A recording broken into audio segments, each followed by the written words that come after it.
Yes, after a week off due to a sore throat, we are back with another Pichy and Palscast. This week I will have as my lovely guest, series regular Hunter Steven. This is the bit where you say, "Hello, Steve." Excellent, I can still hear you. So I learned why you were hearing my audio during the testing earlier from my PC. For some reason, everything is outputting through the stream chat. Everything. It's very bizarre. Everything is outputting through my microphone, including the PC audio, and it's not like the microphone's picking up speakers, no. Just everything is going through the microphone channel, so... As always, when cobbling together a broadcast, there's always something fun and unexpected to come up. So, that music was... Of course, foreshadowing for what we'll be talking about later tonight. First of all, before we actually get into games themselves, let's have some talk about things that have happened in the last few weeks. First up, qualifiers for Osdo Nationals happened. What happened at your OHN qualifiers, Stephen? That took place on Sunday. All of it? We ran all three, Blaze Blue, Guilty Gear, and Runist Because I recall that... on the same day. Yes. I recall that there was originally a plan to have the Guilty Gear done earlier, and those results were considered null and void because they weren't on the officially announced date. Gotta respect procedure. We wanted to do that because Adam is busy and he was like the main guy that is going down. He's the only Queenslander going, isn't he? As far as Guilty Gear players go. Nah, there's Tree Oh, and yeah. Seek going down as well. They're both not too bad. Zeke's a lot better than he was when I first met him. But but it turned out that he could come again. We ran all three games. Went pretty good. Adam won Guilty Gear Mm-hmm. pretty convincingly. His Raven's very not fun. Oh, he's playing Raven now? Full time? Yep. Or at least enough. Oh boy. Fair enough. I mean, like, Kai is an extremely good character in Xrd, but I could totally understand just wanting that extra strong Oki, and... Although you have... I mean, Kai and Raven, unless it's certain hits with Kai, they do have to hit their opponent roughly the same amount of times. And it's just easier for Raven to get those hits. Particularly when it's just from a momentum swing via Oki. Down in South... Oh. Down in South Australia... Oh. Sorry. Never mind, we're having a bunch of delay. You go, keep saying. Yeah, I was saying nothing else really interesting happened. Apart from that, like, no one brought their setups. Ha! And we had to scramble it and, like, download it on the PCs at Guff. Fun times. So we had about 12 entrants for Blaze Blue and Guilty Gear at the ESG qualifiers. Oh, ESG hosted the OHN qualifiers. And you may be shocked to discover that Giggles won the Blaze Blue. But Giggles did also win the Guilty Gear. And usually, it's Nerk and Giggles. But, in the greatest upset in quite a while, Gary God, in fact, put Nerk out of the losers bracket in Guilty Gear. Did you see that match when we streamed it? I was busy, but I heard about it. Oh yeah, so that matchup I was saying on commentary was basically the Don Fry versus Hironobu Takayama fight, which I guess was appropriate for the anime Discord chat because that fight was being brought up a bunch last week. Basically, it was two guys punching each other in the head a bunch, and it was one of the most entertaining matches we've had in SA in a long time, and interesting finish, and it meant that we didn't just have the usual Sin versus Soul, where Nerk whittles Giggles down and then gets in his head by about the 5th game and after the bracket reset. That didn't happen this time. Instead, Giggles just 3-0'd Gary, so Gary's continually improving, but still not quite there. Actually, no, it wasn't 3-0 in the end. My bad. That was the winner's final. Grand final actually was 3-2. Oh, wow, nice. Unless I've somehow made a typo in these brackets. Anyway, I'm going to link the VODs. And I hope that they're still up. So these can get... We didn't end up having VODs because Matt couldn't come, so he didn't have his streaming set up. his streaming setup either, and I have a new laptop, and I didn't have the time to set up settings, so Mm-hmm. I couldn't do mine either. Just hang on a sec. It looks like apparently you're very quiet. So we'll see what's going on there. This is probably because for some reason the audio is not feeding the way that I want it to. So we will output through there and see what happens. Say words. Hello. Okay, there we are. That should be a lot better. Okay, great. Let us know in the chat how things are. So that is the Guilty Gear, and this is the Blaze Blue. The other thing to note is that Juan beat me in Blaze Blue because it was CF 1.0 and Bullet Mai is a freaking terrible matchup. I was saying beforehand that I should probably just go with Susanoo because I don't think Juan can really deal with Susanoo stuff. But I talked myself into playing Bullet and I really shouldn't have. I lost the second game with Susanoo because I dropped a bunch of... You know those bits where you have to juggle with 5B? I dropped a bunch of those. Yeah. Oh. And that was no good. Very sad. So, I got very mad. What made me more mad is that, Juan has a bit of a inferiority complex, and he thinks that the way that you get approval is to be good at fighting games, and nobody, particularly in smaller communities, we do not care. If you are willing to play and willing to learn and have fun playing a game, that's what we really care about. So he regularly apologizes for being bad, and we tell him to stop apologizing. So then he beats me. I get mad because I've lost, and I'm a very passionate fellow. And so then he apologizes for beating me. Oh no. So, valuable life lesson there. Which is, don't apologize for winning. I mean, unless you're cheating. Then obviously you apologize. And no, I'm not counting picking Zio as cheating. I used to apologize for picking CPEX new. I'd say I'm sorry for what I'm about to do to you. Now that's different because that's basically a part of your promo cutting. Yeah. And that about covers it for the anime end of ESG. It was pretty much all the usual crowd except for Colin. Miracle Milk was a bit busy. Esker's pretty much dead, so he wasn't really there. It was pretty much Giggles just killing us all, as you'd expect. Nurk. Oh yeah, the other big joke was that Nurk entered under the name Bugrit to give a fake out that we thought we'd seen the glorious return of the true heart and soul of SA Blaze Blue, but that was just a cruel joke by a cruel man who plays Vulcanheim, so what more do you expect? What a ruse. Other thing that happened was we had the Campus Cup on... So that was 2 weekends ago. We actually got our qualifiers in a bit earlier. And last weekend that just passed was the Campus Cup, which was held at Adelaide University in the hub area. Previously, things like Southern Cross Championships have been held in the Union House. And that's where EVAC is, where the Smash Weekly / Fortnightly / Monthlies, SA Smash is having tournaments pretty much every 5 seconds. Whereas this was in the hub, which is a much newer area, and it was really nice. It's going to be a pretty good place to do events in the future. There was things like PowerPoints in the tables, so you didn't have to deal with anywhere near as many power boards or as much risk of daisy chaining. That was really nice. Is that the planned place for SXE? I can neither confirm nor deny anything. Oh, okay. Like, SXE stuff should be coming pretty darn soon. I'll keep you posted. I mean, the date is absolutely happening, and it is absolutely happening November 24th to 26th. And I'm not going to say anything else until I've seen it down in writing and signed and stamped, etc. So, yeah. But that was a good fun event. That was just Street Fighter V, Tekken, and the Smashes, because this was a test event, as there was involvement by the Adelaide University Student Union, who are looking to do more community-type things for niche groups. And that's good. So they were very happy with it. The turnout was pretty good. It was like about 14 entrants in each game, and probably more than that for Smash. And so it wasn't really an anime event. I was there to basically drive the stream the whole time.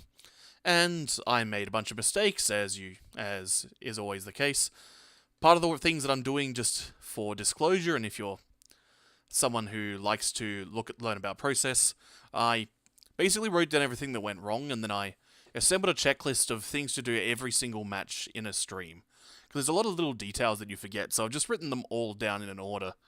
So I'll develop a muscle memory of just following that order every time, following the best practice, and then when you just grind out some best practice into your muscle memory, then when you've got a bit more experience and you've done things in real time enough, then you'll recognize the bits which you can skip sometimes, the bits which are less important, and you'll be just covering all your bases in the event that something goes wrong, most of the time.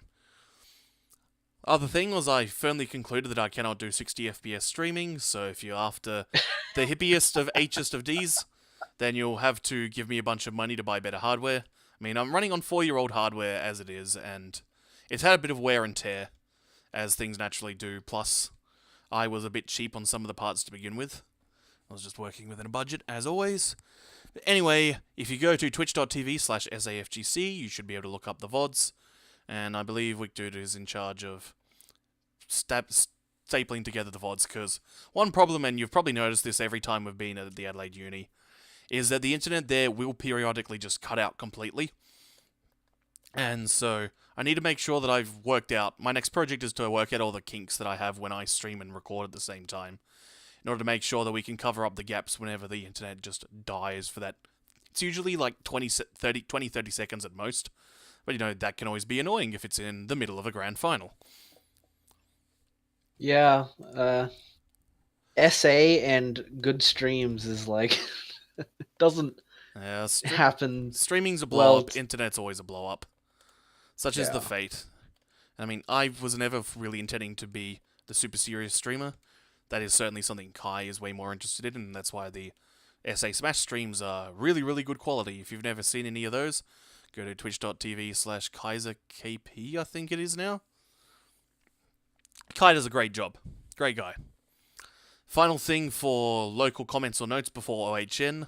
I'm intending to do an OHN roundtable next week with a bunch of TOs and some top players, so you get all the hot contemplation of the matches coming up. Hopefully Fiery will have assembled all the brackets by then. I know he's working on the seeding at the moment. I saw a draft of his BlazBlue streaming, of his seeding. Did you see his BlazBlue seeding? No, I haven't. Okay, so his number 1 seed was Giggles, and then the number 2 seed was just this cell on a spreadsheet saying, who the hell cares, Giggles is going to win. So, we better bring up our A game and prevent Fiery's prophecy from coming true. Otherwise, I'm pretty darn certain there will be some more SAFGC monthlies coming back. Pretty sure that we've just about got a venue nutted out. So that'll probably be the first weekend of October is when that'll come back. Which is good, because I think that's the weekend not when my sister is back from Victoria. Because I'd hate to have to drop monthlies because of that. Anyway, before we get on to BlazBlue talk, there's a bunch of things that came out. Today, we'll start with the most recent thing that come out. Today, if you go to the Steam store, you can purchase for about $5 US, so probably about $8 in local money, Fight of Gods. It is a fighting game with gods from all your favorite mythologies, like Norse and Greek and Japanese and Judeo-Christian. I think the most odd thing is that it classifies Moses as a god, when Moses is at best... when Moses is at best a prophet, and more often considered just a judge. So, that's how folklore gets mutated over time, and interesting things happen. I presume that one of his moves where he swings the 10 Commandments is +10, because that's a wacky joke that you can make. I mean, probably the most famous thing about the game at this point is that there is a trailer which has, Jesus is here, and he's cross. Yeah, that's like the only thing I saw of it. Like, that was the first thing I saw of it. Yeah, the game is very clunky. I mean, really, the question is, how does it compare to our beloved game, Sungo Guardian Chaos Generation?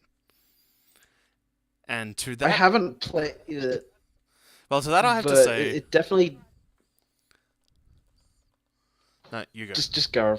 Okay, so... No, you go. The game doesn't feel as good as Chaos Generation. So Chaos Generation once you've input moves, the animations are janky to hell, but the actual process of inputting things and cancelling stuff feels really, really good. That game just feels like a King of Fighters game, with some Street Fighter 4 stuff bolted in for good measure. Whereas Fight of Gods feels much clunkier. It feels like a bad build of Street Fighter 4. Yeesh. And I mean, yeah, it does. Like, just in generally, when you compare the two, like, it's like when you look at like the animations and stuff and like the supers, like I think the thing about Chaos Generation is just it has a lot of like it's got that charm of being like crappy, but really like over the top crappy. While like with Fight of Gods, you just kind of see a crummy like animation, and it's like it's not seeing Huang Zhong fall down with his like palm, and then he just suddenly repositions into standing. Oh yeah, that's great. Or the not Maxima grab, where he just kind of teleports behind you, then does about 3 tween frames while he attempts to leap you in the air and do like this huge Northern Light suplex on you. Like it just stops and then he rotates around you. Yeah. Yeah. So, if you want the day one hot takes on Fight of Gods from Pichy, I would rate it at a better than Deadliest Warriors out of 10 on the poverty scale. I don't even know what Deadliest Warriors is. Oh man, that game's a hot mess, and that game just feels terrible to play. It's like the worst parts of Soul Calibur and Bushido Blade by people who don't know how either of those games work. Okay, but Pitchy, I gotta ask you. Is Fight of Gods better or worse than War Gods? See, that's the real question. And to that I have to say, Fight of Gods has Jesus Christ with a Wrecker and a DP that cancels into Wreckers. And it has Buddha doing a 100% combo. But it doesn't have the 3D it button. does not have a gigantic button labeled 3D with an incandescent globe inside that burns your hand every time you try to sidestep. So, it's a really, really tough decision, and we're gonna really have to go out to the judges that one. And yes, Oren, isn't Deadliest Warriors that History Channel fighting game? Yes, it is. It sucks. Wait, what? Yeah, Deadliest Warriors. So there was this TV show called Deadliest Warriors, which ran on the History Channel in America, where basically it would be, hey, let's look at this awesome warrior from history in a culture and pit them against some other mimetically famous warrior type and see who would actually win. Yeah, man, would a Spartan hoplite really beat a samurai warrior? Would the samurai warrior beat a pirate? I mean, the ultimate conclusion to any which involved the pirates is the flintlock pistol beats everything. But so it was very, very goofy show, and the game was a cash in on that, and it's pretty terrible. Yeah, expectedly. It's basically, it has a really, really abusable guard break mechanic, and so it's just whoever blocks first loses.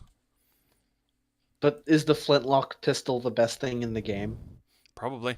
It's been a long time since I played it, so I would have to go test that again. Okay.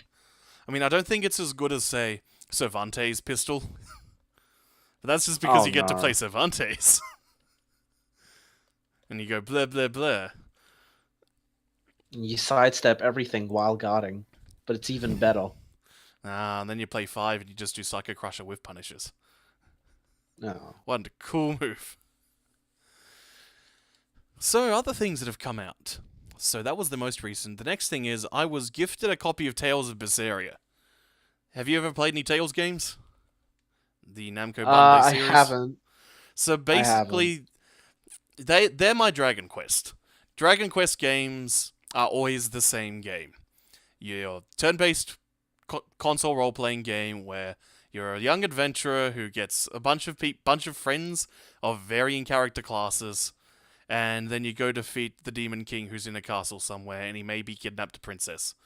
Tales are much the same thing. Yeah. It's real-time combat, and it's about a bunch of teenagers learning about the power of friendship while stopping some guy who wants to be a god maybe, but actually just has some deep personal trauma in the past, and At some point, there will be a criticism of the pre-Westphalian Catholic Church. This is something that they do in every game. And Oh. so you know exactly what, if you played a Tales game, then you know exactly what you're getting into when you play any other ones, and it's either you enjoy that brand or you don't. The exception was the previous game, Tales of Zestria, where ever since the advent of DLC, the games have been pretty heavy with DLC. There's usually a bunch of stupid overpowered items that you can buy, like Nippon Ichi tend to do, and a bunch of goofy costumes. Some would be costumes that actually look cool, some would just be popular anime sponsored by Bandai Namco at the time this game was in development. Like, I think it was Grace's. Oh. There was at least one game which had Code Geass costumes, and that was pretty great. So they've always been pretty open with abusing DLC, but it's usually not very important. The previous game, Tales of Zestria, was the one where Bamco decided to really go in hard on the DLC, to the point where they wrote a character into the game who, they've done things like introduce important characters and kill them off before, like most role-playing game series have done at one point or another. But this game, they introduced a character that was quite likable, and then just had them get up and leave at about 5 hours into the game. Like, just at the point where you're really, really comfortable and enjoy the character, she just gets up and leaves the game, so they could charge you to purchase a campaign happening at the same time, where you get to play as her. Oh, and on top of that, wrote in, then the replacement characters that pop up to replace her are really, really uninteresting. On top of the plot being one of the weakest in the Zestria, it made people very, very angry. And the game's mechanics felt like this really sloppy version of what Tales of Graces had done, which was better than what the two Zelia games had done, but those at least were trying something different. This was just it was just a very disappointing game, and that naturally meant that it meant that the fandom got very, very somewhat disproportionately, but it became some of this legendary Kosoge without really being a truly terrible game, just a mean-spirited game was kind of the feeling amongst fans. So this game was a very distant prequel to that game, which is kind of annoying, but basically didn't matter for the most of the game. The game itself was really fun. It felt like a return to form for the series. I enjoyed myself while playing it. The combat wasn't quite as freeform as my favorite game in the series mechanically, Tales of Graces, where you can make combo vids all day in that game's systems. This one was a bit more restricted, but it also meant that there was a bit of a better flow to the actual battles, as in, you're actually having to block and avoid enemy attacks. So that was nice. Although, basically, you could work out a system where you're basically continually healing yourself without spending any healing items. That was pretty cool. Oh. And the thing that I found very odd was at the ending of the game, so I don't want to go too hard into directly spoiling things, but basically, the game had a bunch of Shinto elements in its setting, lots of animistic spirits, as well, and a very heavy Taoist theme where there was an extreme end of order and an extreme end of chaos, both of which were considered toxic, and it was only through accepting your own flaws and living with them that you could actually attain any sort of decent control over your life. And I was assuming with the way that it was running in with the Taoist themes, there were certain expectations I had for what the ending was going to be, and instead of bringing to that sort of conclusion where I expected, it's a JRPG, so it's going to wind up a bunch of teenagers kill God. And so when it got to that cosmic stage, I was expecting that basically the way that the entire story and themes had been built up, it felt like the conclusion needed to be that there's a god who's managing the order side of things, but there's nothing really managing the chaos side of things in order to really achieve that yin-yang balance. So I figured, okay, well, they'll establish basically you can't have God without a devil, so we'll make a devil and that will resolve everything. But instead they just threw the God and the devil into the bin and replaced everything with a monotheistic Judeo-Christian style compassionate God who just forgives everything, and it comes out of really left field. It's established and set up in the plot, but as far as the game's themes go, it's not a very satisfying conclusion for what the game is really getting at for people's personal lives or for just the cosmic scale of the world. And the only reason that it does this, basically, is because it's a distant prequel to Tales of Zestria, which was a story with a monotheistic setup with a compassionate god that was being corrupted by some baddies. So, Tales of Oh, Zestria, even okay. though this game has nothing to do with Tales of Zestria, Tales of Zestria is still finding ways to wreak havoc on this series after it's finished and done with. So that's my review of Tales of Berseria. Pretty good game. Not my favorite. Main character was cool. Another cool game that came out was Sonic Mania, which I haven't been able to talk on the podcast yet. Have you played Sonic Mania? I haven't played any 2D Sonic. Oh man, you should play some 2D Sonic. I'm not the Yeah. biggest fan of Sonic 1, but I do like 2 and 3 and Knuckles. I'm not the biggest fan of Sonic CD either. CD is basically a parallel universe Sonic 2, because the design team of Sonic 1 moved to San Francisco because they were sick of Sega Japan in the period where Sega Japan and Sega America were actively sabotaging each other. So Sega Japan then went, okay, we'll make our own Sonic 2 with blackjack and hookers and full CD audio, and that's why Sonic CD doesn't really play like Sonic 2 or 3 and Knuckles. So anyway, Sonic Mania was designed by a bunch of ROM hackers, and since Sega required the game to recycle a bunch of levels, the way that they remixed those levels, particularly in the second act of each of them, does at times feel very, very ROM hacky, where, hey look, remember this existing art asset in the game? It now has a completely different function. But the way they do it is really, really entertaining and surprising and really enjoyable to play, and is just delightful. The game is a blast, except for the Metal Sonic fight, the second phase of which is, in some ways, encapsulates the game as a whole, because the game is unapologetically a Mega Drive Sonic game. What I mean by that is it does all the things that are great about Mega Drive Sonic games. There's lots of little nooks and crannies that you can explore if you take the time to slow down and look around for them. There's really nice sound design. The oomph that you have when you bounce off things feels great. The speed that you move at and your position in relation to the camera is great. But it's also unapologetically Mega Drive Sonic because the hitboxes are really, really messed up.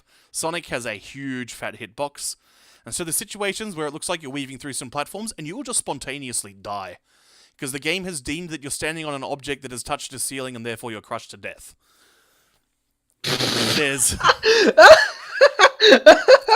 There's a video. Even if it's like, It's certain situations. Chemical Plant Act 2 is one of the most notorious ones in the series, and they brought it back, and it functions exactly as it does in Sonic 2, which is you can sometimes just play it as fast as possible, and the RNG will have determined that you'll just die when you reach the platforms. It's amazing to oh look no, at. I've seen this video Yeah.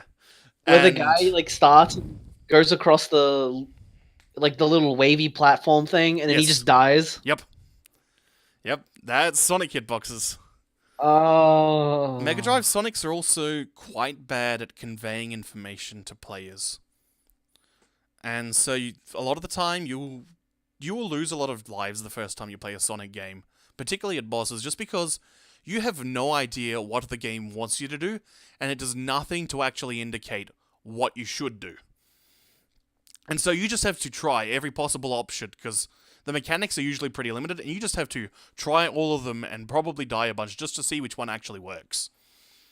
And in some ways it's a series strength, because the way that the ring system works means that you have way more opportunities to make mistakes in combat than you would in, say, a Mario game.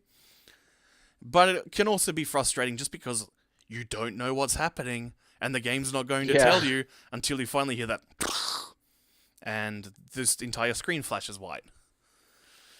So that's the thing, and the Metal Sonic also really encapsulates Sonic design, because it has a firing pattern which doesn't sync up with other actions that are happening on screen, and it's reliant on the bouncing off stuff physics in the worst possible way. I'm not going to spoil the fight for you, you can all discover how horrible it was for yourself. I hated it. I spoke to A1 Major, he hated it. I spoke to Arcana Heart players in America, they hated it. I spoke to Nerk.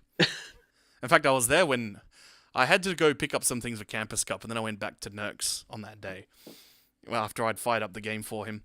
And I saw that he was not enjoying that section either. So that's pretty much the one bad part of the game, is that fight. The rest of the game is really fun. There's a bunch of unlockables. There's enough nostalgia for people who have played Sonic before to have a bit of warm, fuzzy feelings from that. there's enough new stuff to be really enjoyable to play, and there's enough remixing that the whole game just comes off as this really nice, cohesive game that you can fire up now and then and just play through and see what stuff you can find. It's a good game. Highly recommend Sonic Mania. I'll probably play it sometime. Oh yeah. OHN Sonic Mania competition mode runs.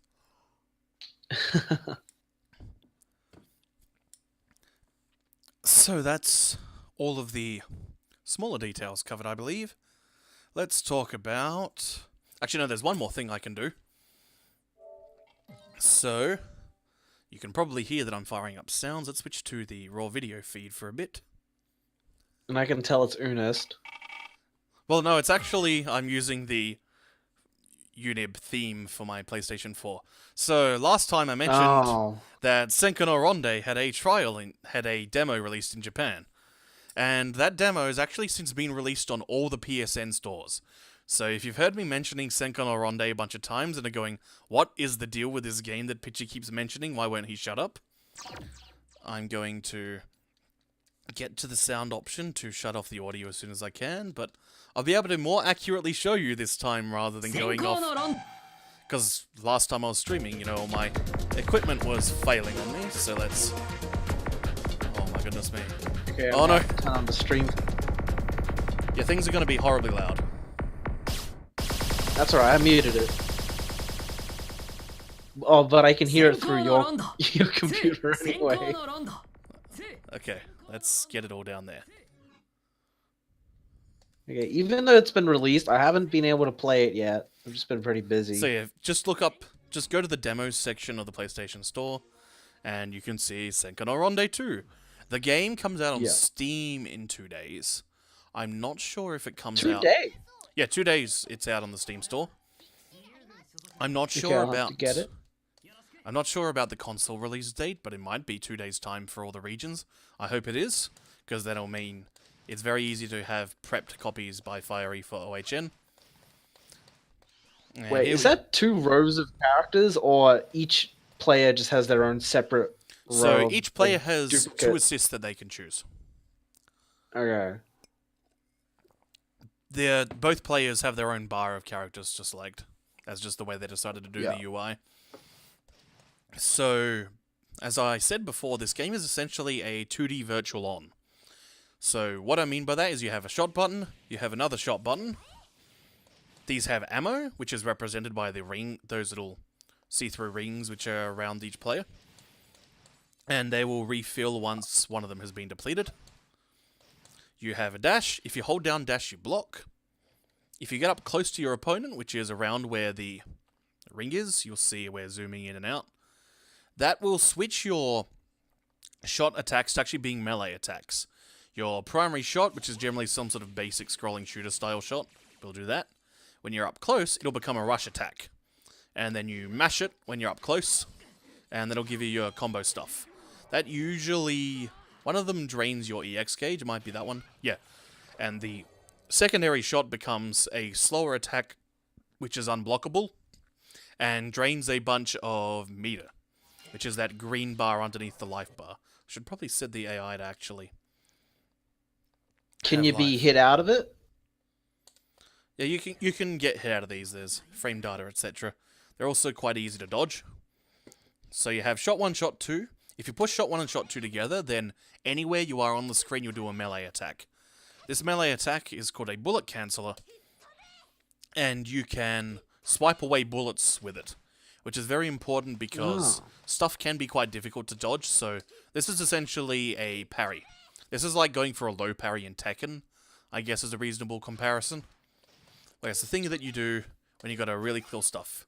And it also has dashing momentum, if you do it while dashing.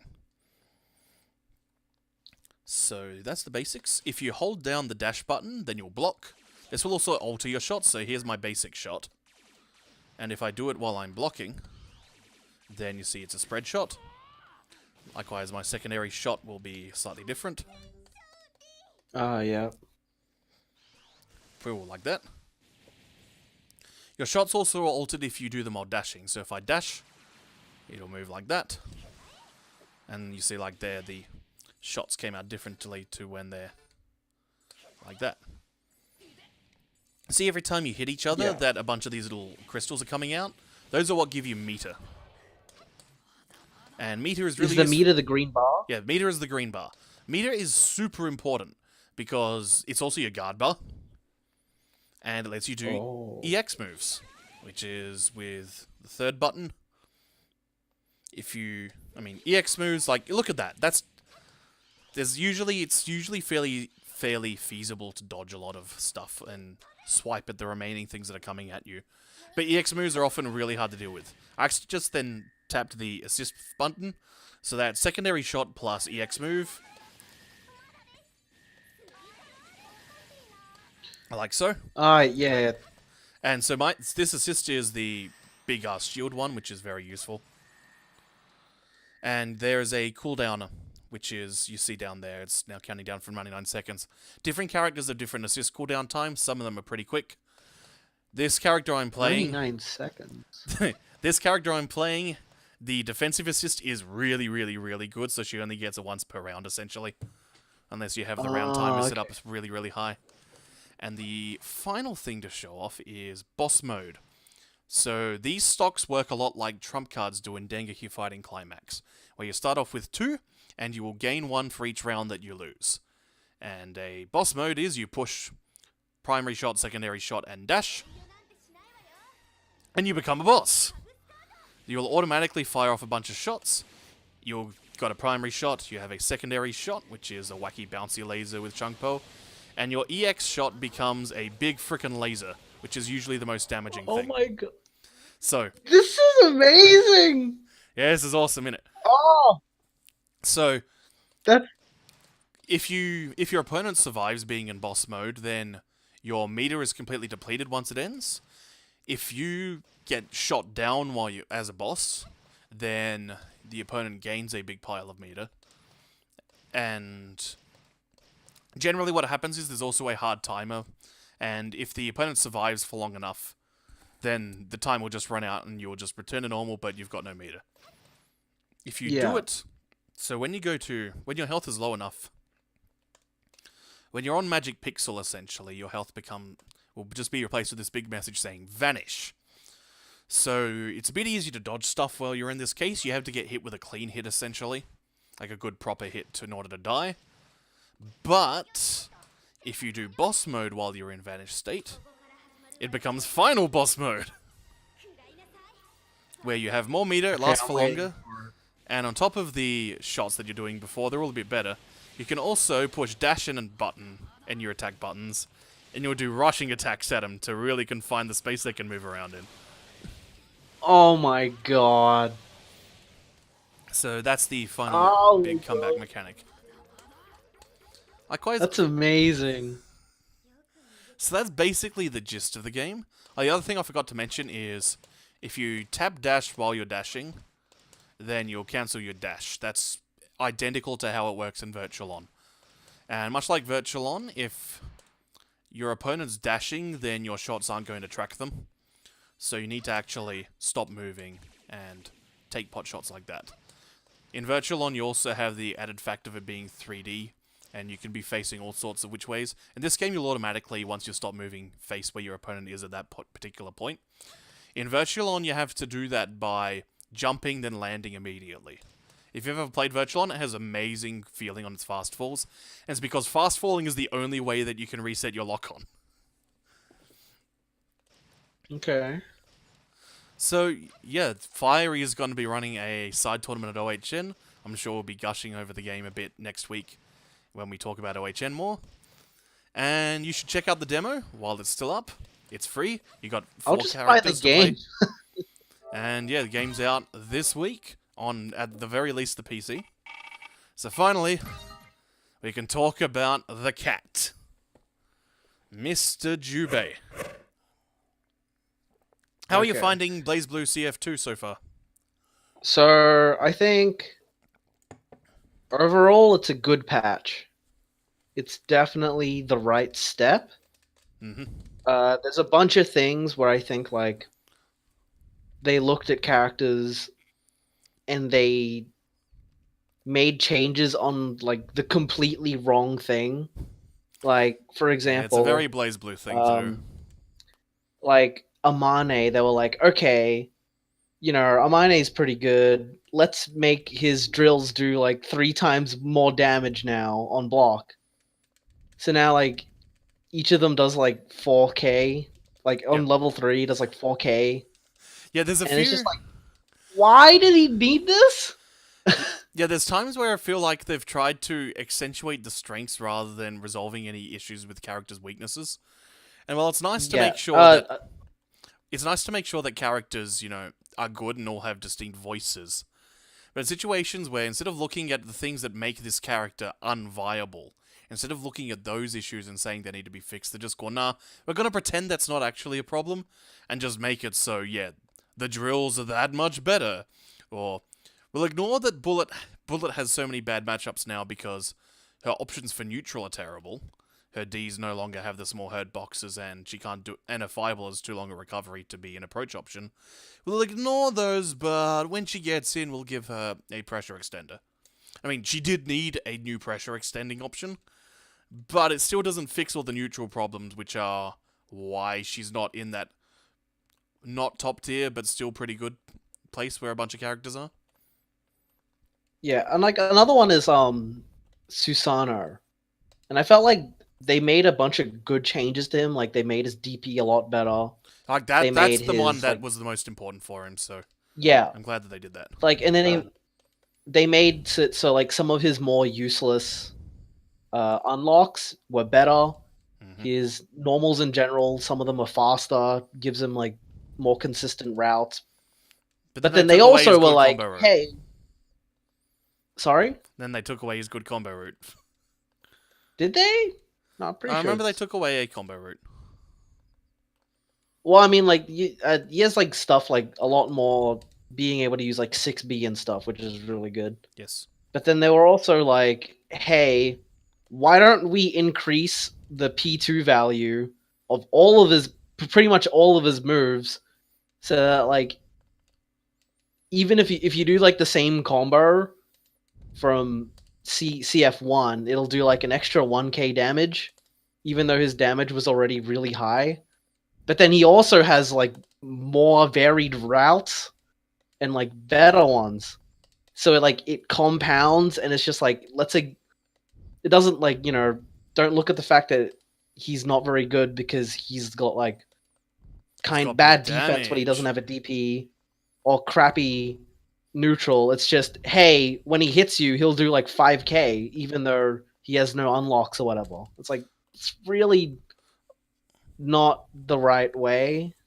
Yeah, as Giggles is pointing out in the chat, Susanoo's biggest problem is that he has huge recovery on his normals, and in normal games this would be fine because they lead to that really nice, satisfying oomph on the hit stop. But Yeah. BlazBlue Central Fiction, specifically Central Fiction, is a game where you do not want big hit stop and big recovery on normals, no matter how nice they might be on block. Because the more hit stop you're giving your opponent, the greater the opportunity they have to guard cancel, to hold down all 4 buttons, and then go, whoop, guard cancel EA. And that's a reversal, and it put me in active flow, so I'm getting my burst back really fast, and I do extra damage.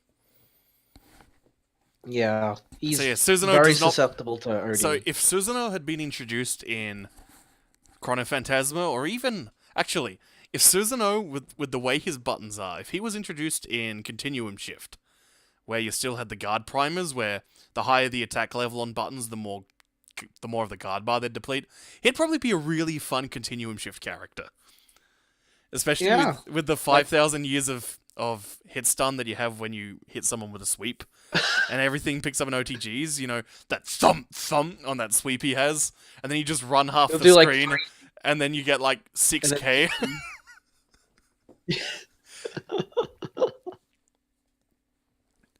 Yeah, that would be... Yeah, he'd be an awesome Continuum Shift character, but he's a Central Fiction character, and he's terrible at playing that game.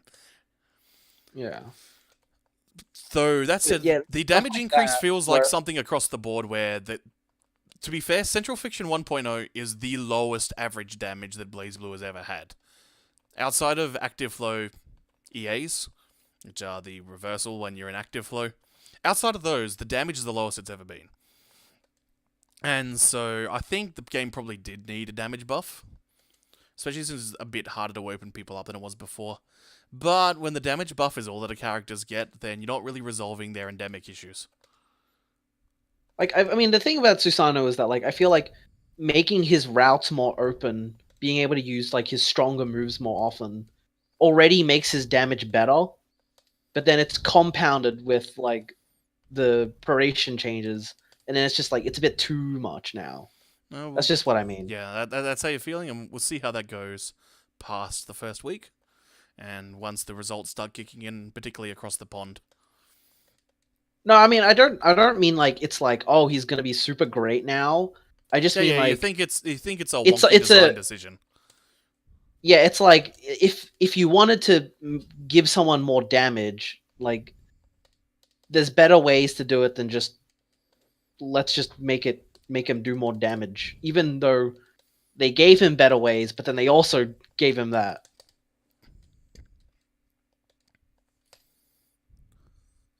Well, there you have it. So, I was grumping a bit before about how Bullet's D is an issue, but at long last, blocking Bullet Jump T, whether it's because of a combo drop or a certain sort of pressure thing, is no longer makes her minus 40,000. If she's still in the air, she's allowed to follow up with air actions, so Jump D is no longer the horrifying risk it used to be. Her ground game is still going to have issues just because her Fireball is very much like Gunflame. It's designed to be a move that you throw out there and then follow up behind. But, in Guilty Gear, you do that by yellow cancelling or false Roman cancelling if it's double X.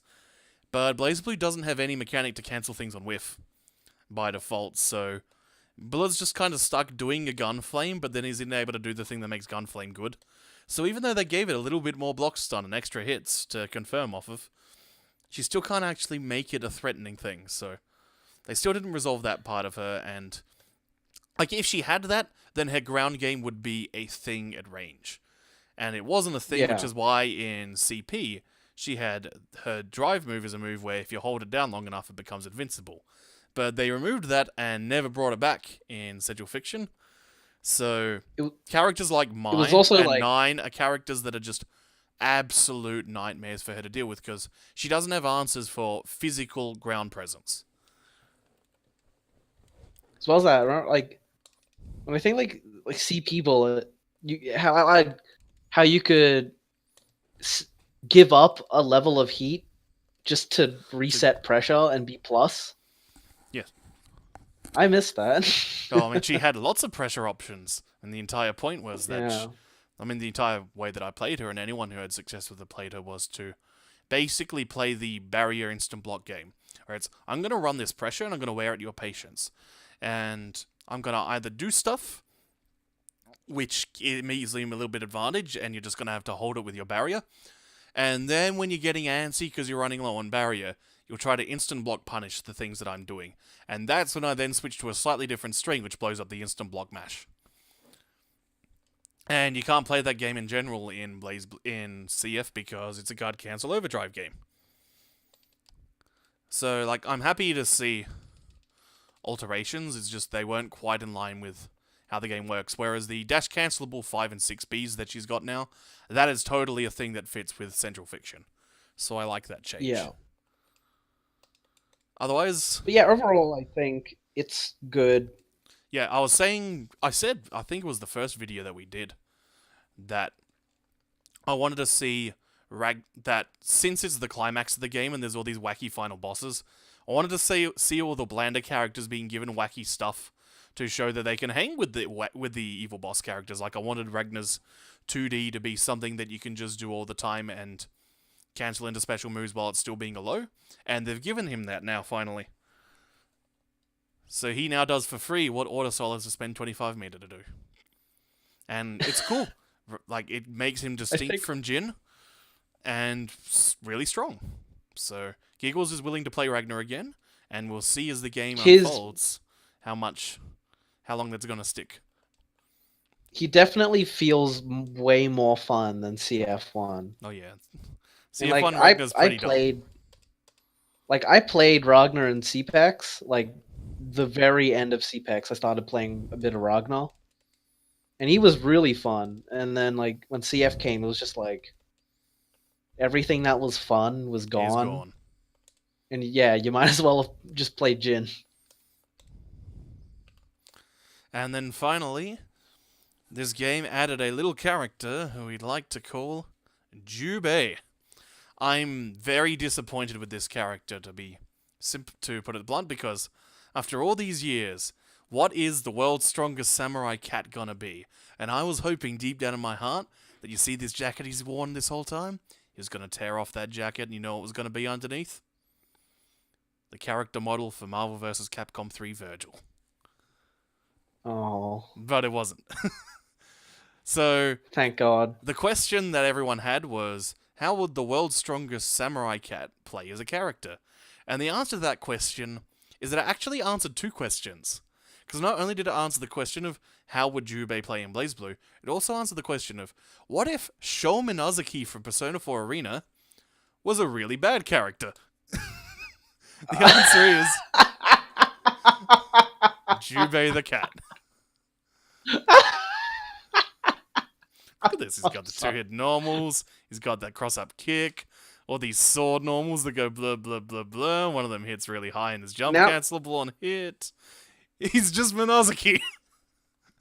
He's missing a command grab though, but he's got an instant overhead, so I guess that. Yeah, he's that got the instant works. overhead instead. And I mean, when he throws a dagger, it's actually a ball of yarn and it bounces around. I mean, I do really like that the world's strongest samurai cat has a big ball of ki that bounces around, and it's literally a yarn ball made out of ki. That is some awesome theming. Like, okay, so when they first showed off Jubei, I was actually really scared. Yeah, you were hyped for those instant overheads and that run speed. No, I wasn't hyped. I mean, I was. It was like the opposite of hype, where I'm like, no, take it out, because I just assumed that that was his jump, like that was just his regular jump height, but it's his No. dash jump, Yes, it's dash jump. and You then have to I do also that, and assumed it's really that hard he'd to get. combo off of. Well, no, I mean I figured it out. You can just do jump A, and then Yeah, after the second hit, you do another jump A. Yeah, that'll work. Yeah, well, that's if they're crouching. If they're standing, you can combo into the scratches. You can combo into the scratches and crouching as well. The trials do it. Oh yeah, you can alter the movement. But yeah, like I assumed like Jubei would just do instant overheads on you all day. He would do fuzzies on you all day, but then it turns out that like none of his jump normals are jump cancelable. He is sorely lacking in jump cancels in general. From memory, it's just Yeah. 2C and 5B. And 2C is an anti-air normal that moves him backwards. But yeah, so like when I first saw him, I was just having like flashbacks to Autosol, and I was just going, no, take it out. But The people want their order soul. I don't. Take it out. They want their brain dead, constant resetting pressure character with the KOF hop as his regular jump. But like, okay, I haven't actually played against the Jubei yet, and I haven't seen that much footage. I mean, And the I feel like the joke amongst the Japanese players is that he's just a stray cat. that he saw. Yeah, like I feel like because like now that he's out, I'm seeing stuff like pretty mean Oki with the ball. If they roll out, then he gets to push them back in, and then Yeah. Do The a ball mix is up. nice. Like he can do his like quick overhead slash. It'll hit or on block, and then the ball will cover him. Stuff like that. That's cool. He also has like unblockable setups with his unblockable move, but it turns out that it's like a one frame timing of letting go your button to make it unblockable. But you know what he has? He has he has an overhead that low and throw crushes in his fatal counter. Yeah, That's cool. that's the move. So it goes over 2As? Yep. Oh, jeez. Okay. Or at least it goes over the ones that it lows. I mean, BlazBlue does have a lot of mid-hitting 2As that hit fairly high now. Nah, I mean, because in BlazBlue, it's invuln. is based on property, as Yeah. in like Well, foot, I'm pretty sure body, that a head. bunch of the 2As are like body property these days, much more than they used to be. Oh, okay. I'm pretty used to like seeing But like don't hold mid me to to that. get crushed. Where the hell is Um, counter hit gone? There it is. So but I mean, like, yeah, there we are. I like Look at aspects that. of his design. Like, I like the way that he alters his movement and how he's like really fast. Yeah, He's got the backdash where you can cancel the backdash into a forward dash. Yep, as I was doing earlier on the Really stream. fast. I think he's a pretty cool design. Like, he has some cool ideas, but I don't know. I'm not feeling him. I don't really have a desire to play him at all. I know Leech here in Queensland is at least gonna, try a little bit to play him. But yeah, I don't know. Okay, no, all the 2As are foot attributes, so Yeah, I was pretty sure that was I mean, the case. this is probably the nicest thing about Juba. I do really like this button. A 5C? The 6C. Oh, The that is pretty good. the foot and voll overhead. That and it fatals, so you get cool stuff off it. Okay, let's see what I can get off it. Can you special cancel it into maybe the I mean, yeah, I can special cancel it slash. and do that. I think it's this. It's like half circle back, forward C. I think I can get quarterback into. I mean, Maybe yeah, I can 5B. always do the pop buster move Yeah. if I don't keep screwing up. Yeah, and then blah blah blah. You just do those strings over and over again, which go into this when you're in fatal counters.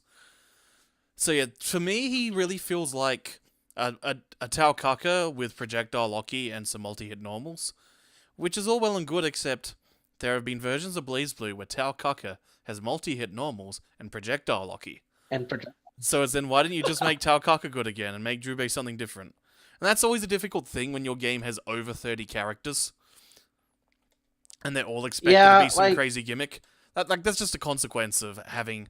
There's only so many character archetypes that you can build yourself from in a fighting game, and I think they hit the peak of their creativity with Susanoo being Gradius. Like, I feel like overall in CF the character ideas are pretty. There's a lot of good ideas. A lot of them aren't executed very well, like, 9 or Izanami. Isn't Nine's execution is pretty much perfect. She plays Magicka, and it's as overpowered as you would expect a goddamn wizard to be. Like, yeah. I actually had to play against the 9 for the first time at the monthly. See, Giggles knows what's up. He thinks 9 and Izanami are awesome. No, like, I think they're cool, but they're too much. No, Like, the rest of the characters aren't enough anymore. That's what I've been saying this whole time. These are the final bosses. Okay, everyone needs to feel like they can fight a final boss. Sure. Okay, because, like, yeah, so I played against a 9 at the monthly. I lost 3-0 in winners finals because I had no idea what the hell was going on. Like, I mean, like, I know what's going on, but I didn't, like, I don't know it from the defender's perspective, so... Yes, as I always say, it's easy to assume that just because someone plays a character that they actually know how to fight that character. Yeah. But it is a very different perspective. You can... Particularly when people try to learn a character because they're trying to work out how to fight it. It's great for working out what's going on in your head, what's going on in the other player's head when they're playing that character, and what's good. But then you got to take the knowledge of, okay, what's good, and say, okay, now I know specifically the situations and moves that are good, and I need to go back to what I normally play and have this better understanding of how to deal with it. Otherwise, you just go, oh yeah, I know in my head that this move, if you instant block it, you can punish with a 2A, but I haven't actually practiced it, and so I'm going to forget in the heat of the moment. Yeah, so stuff like... And yeah, Giggles, it was him. It was stuff like, oh, he'd do Fairy Oki on me. And I'm like, okay, easy, delay tech it. and then I get hit by then like it's like, huh, he whiffed his normal, and then I forget. Oh crap, the fairy hits you when you delay tech. Okay, so then next time I do it, and then I wait, and then I jump, and I'm like, haha, I'm out. And then the fairy hits me from behind, and I'm like, ah. And then the next time I block the fairy, and then I try to jump again, and then he hits me with 6E, and I'm like, God, why is that air unblockable? This is so dumb.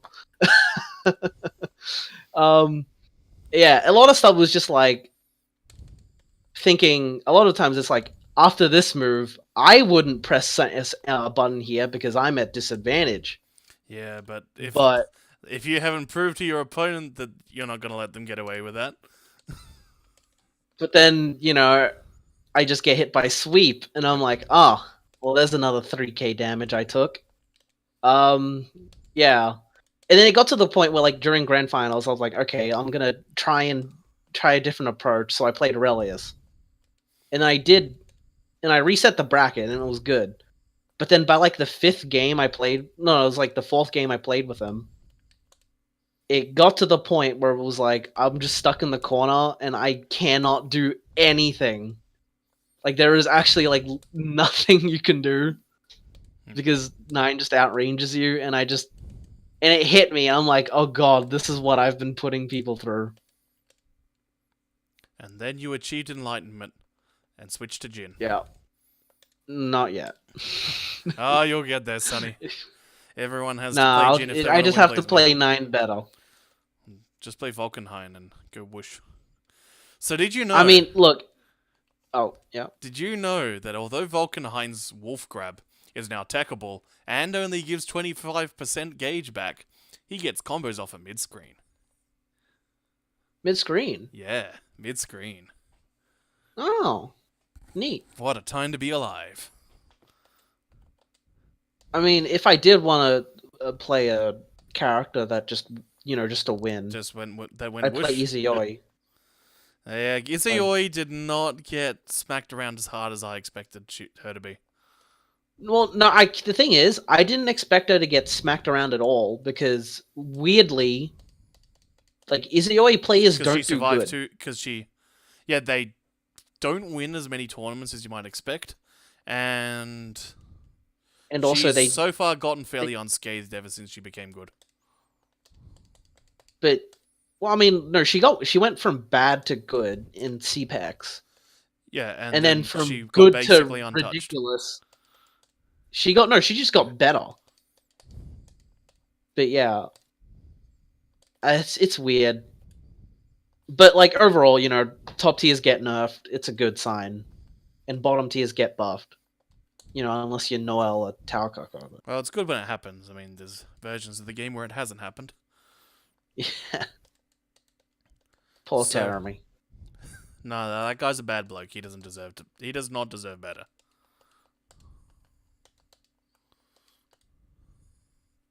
And so that about covers it for tonight, I think. An hour-long episode's going to be pretty good time. Have you got any other thoughts or comments that you would like to say? Any events that you need to plug? Any shows to plug? Not really. What's happening in Queensland time? Just preparing for Adam's preparing for OHN. The rest of Queensland preparing for life. The rest for of SXC. It's pretty funny, because like Ando came up, and it was like him, Tree, Leech, and Adam. They all got together. I couldn't because I had to study. And then Adam showed them his sick new Raven, and then all of them wanted to stop playing Exard. Yeah, that sounds like Raven. Giggles, I do not have money, so I have not bought Hollow Knight, so I cannot give you hot tips for the latest in like Dark Souls, but with 2 dimensions. That's something where you may have to go to GameFAQs.com. It's a pretty great website.